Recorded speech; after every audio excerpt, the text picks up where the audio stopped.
பிரியமானவர்களே, இயேசு கிறிஸ்துவின் நாமத்தில் உங்களுக்கு என் அன்பின் வாழ்த்துக்கள். நீங்கள் எல்லோரும் எப்படி இருக்கிறீங்க? கிறிஸ்து இயேசுவுக்கும் சந்தோஷமாக இருக்கிறீங்க நான் விசுவாசிக்கிறேன். சரி, இந்த நாளில் கூட தெய்வனாகிய கர்த்தர் உங்களோடு கூட பேச நினைக்கிற வார்த்தை அது ஏசாயா 64 அதிகாரம் 8 உங்களுக்காக நான் வாசிக்கிறேன். இப்பொழுதும் கர்த்தாவே, நீர் எங்களுடைய பிதா, நாங்கள் களிமண், நீர் எங்களை உருவாக்குகிறவர், நாங்கள் அனைவரும் உமது கரத்தின் கிரியைகள். ஹல்லேலூயா.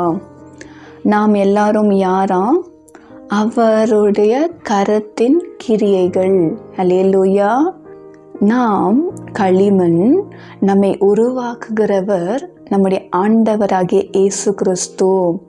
உங்களை எப்படி உருவாக்கியிருக்கிறாரா? பிரமிக்கத்தக்க அதிசயமாய் உங்களை உருவாக்கியிருக்கிறாராம். அல்லேலூயா. உங்களை தாயின் கருவில் நீங்கள் உருவாகும் முன்பாகவே நீங்கள் இப்படி இருப்பீங்கன்னு சொல்லி உங்களை உருவாக்குகிற ஒரு நல்ல ஆண்டவர். நாம் எல்லாரும் அவருடைய கரத்தின் கிரியையாயிருக்கிறோம். அல்லேலூயா.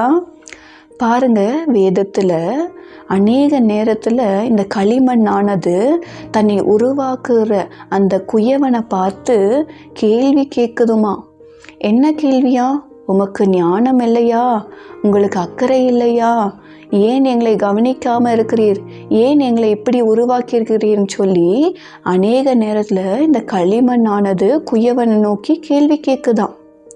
இன்றைக்கி நம்முடைய வாழ்க்கையில் கூட சில காரியங்கள் நாம் எதிர்பார்க்கிற மாதிரி காரியங்கள் நடக்கலைன்னா நம்ம என்ன செய்கிறோம்? உடனடியாக தேவன் தான் இதுக்கு காரணம், அவருக்கு அக்கறை இல்லை, அவர் என்னை பார்க்க மாட்டேன்றாரு, ஏன் அவர் எனக்கு பதில் கொடுக்க மாட்டேன்றாருன்னு சொல்லி தேவனாகிய கர்த்தரை நோக்கி நாம் புலம்பிக் கொண்டிருக்கிறோம் இல்லைங்களா? ஒரு காரியம் நடக்கலை, ஒரு காரியம் தாமதமாக இருக்குது, நான் நல்லா தானே ஜெபிக்கிறேன், நான் நல்லா தானே வேத வாசிக்கிறேன், எல்லாமே அவருக்குள்ள விசுவாசமாக தானே இருக்கிறேன், ஏன் என்னுடைய வாழ்க்கை மற்றும் இப்படி தோல்வியாக இருக்குது, ஏன் என் வாழ்க்கை இப்படி அவமானம் நிந்தையுமாக இருக்குன்னு சொல்லி நம்ம என்ன பண்ணுறோமா? தேவனை கேள்வி கேட்டு கொண்டு இருக்கிறோம். தேவன் ஏன் எங்களை ரட்சிக்கவில்லைன்னு சொல்லி நாம் அநேக நேரத்தில் ஆண்டவராகிய இயேசு கிறிஸ்துவை கேள்வி கேட்கிறவர்களாய் நாம் காணப்படுகிறோம் இல்லைங்களா? ஆனால் பாருங்க, நம்முடைய ஆண்டவராகிய இயேசு கிறிஸ்து உருவாக்குகிற ஆண்டவர். நமக்குள்ள ஏதாவது சின்ன சின்ன குறைகள் இருக்கும், அதனால தான் நம்மை உருவாக்கும்படி, நம்மை சரி செய்யும்படி, மீண்டுமாய் நம்மை பிசைந்து ஒரு அழகுள்ள பாத்திரமாய் வணியும்படி அந்த ஒரு போராட்டத்தின் வழியாய் நமக்கு ஒரு பாடத்தை கற்றுக் கொடுக்கிறார். நீங்கள் எத்தனை பேர் இதை உணர்ந்திருக்கிறீங்க? ஒரு பாடுகள் வழியாய் நீங்கள் போகக்குள்ளோ, ஒரு பிரச்சனைக்குள்ளே போகக்குள்ளோ ஒரு லெசன் கண்டிப்பாக கற்றுக்குறீங்க இல்லையா? ஓ, நெக்ஸ்ட்டு இந்த மாதிரி நான் செய்யக்கூடாது, பாரு இந்த மாதிரி பண்ணதோடு தான் எனக்கு இவ்வளோ பிரச்சனை, அடுத்த வாட்டி நான் நல்லா சரியாக செய்து ஒரு நல்ல வெற்றி பெறணும் அப்படின்னு சொல்லி நம்ம யோசிக்குவோம்.